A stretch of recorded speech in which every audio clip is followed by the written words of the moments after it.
that the quorum call be vitiated. No objection. Mr. President, as senators, our gravest responsibility is to use, authorize the use of military force, because that is a decision about life and death. It's a decision about sending our sons and daughters into harm's way. More than 20 years ago, we voted on whether to authorize the use of military force against Iraq. Decades later, we have a chance to formally end that war and claw back an outdated authority. When authorizations for military force have outlived the purpose that Congress intended, we should repeal them. We should repeal them to ensure that Congress determines when to send Americans into harm's way, so that our laws reflect current threats and protect U.S. interests, and to guard against future executive abuse. Now, it's taken a long time to get here. I want to commend Senator Kaine and Young, two esteemed members of the Senate Foreign Relations Committee, who have been pursuing repeal of the 1991 and 2002 AUMFs against Iraq for years. And I applaud their relentless focus on this issue. As we mark the 20th anniversary of the invasion of Iraq, we cannot ignore its heavy toll. It destabilized the Middle East. It empowered Iran. It turned al-Qaeda into a regional franchise. By some estimates, it killed more than 500,000 Iraqis. It was a war our partners in the region did not support, and it damaged American leadership on the global stage. But most gravely, it cost our nation nearly 5,000 lives. Americans who fought bravely and served their nation, didn't ask the question whether it's right or wrong, just answered the call. Now, I'm proud to have voted against going to war with Iraq in 2002 when I served in the House. I believe history has proven that was the right call. But that is not the question before us today. The Iraq of 2023 is far different than the Iraq of 2003. Today, Iraq is a critical strategic partner. We fight ISIS together.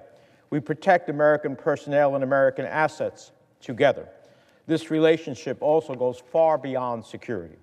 We are partnering on health, education, and climate change. We're working to stabilize global energy markets together. Repealing these outdated authorizations would cement this important relationship with serious bilateral diplomacy. It will help Iraq chart a course for the future that is independent and more closely integrated with its Arab neighbors. It also removes a major Iranian talking point, however false, that the United States is a colonial power in Iraq. Now, there are real threats in this part of the world. We must be clear-eyed about those. But the answer to those threats is not the 1991 or 2002 AUMF. Now, I know when we get to amendments, my colleagues will offer amendments to this bill. They will try to delay repeal. They will argue we need these authorizations to respond to Iranian-led and Iranian-backed attacks. They may even offer amendments to expand these authorizations and give the President even broader authority. But I urge my colleagues to remember this. The President is clear in his view that he has the authority under the 2001 AUMF and the Constitution for defensive military operations against ISIS or Iranian threats against U.S. personnel and interests. In fact, the President has responded to Iranian-led and Iranian-backed attacks repeatedly and has done so without relying on the 2002 AUMF. Now, take it from me, as someone who has worked for decades to confront the challenge of Iran, I know well the threat that Iran poses to us and to our allies in the region. We cannot be naive about their intentions, and we need to have the political will to respond how and when we deem necessary. But repeal will have no impact on our ability to defend U.S. interests against Iran. None whatsoever. After 20 years, this is a defining moment. Congress needs to repeal these authorizations for the use of military force to reassert our constitutional role on war powers. We should not just declare war, we need to be able to end them as well. And let's be clear, this is not some theoretical debate. This is about the lives of our servicemen and women who may be called upon to fight and make the ultimate sacrifice. In our democracy, those decisions must be made by Congress.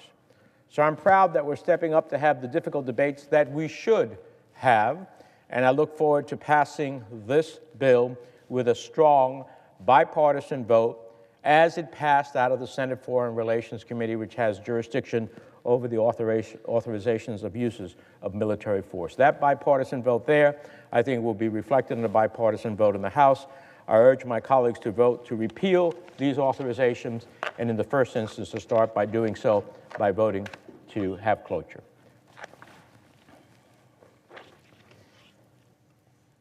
Mr. President, I ask unanimous consent that Joshua Kretman, a detailee from the State Department to the Foreign Relations Committee, be granted floor privileges for the duration of the 118th Congress. Without objection.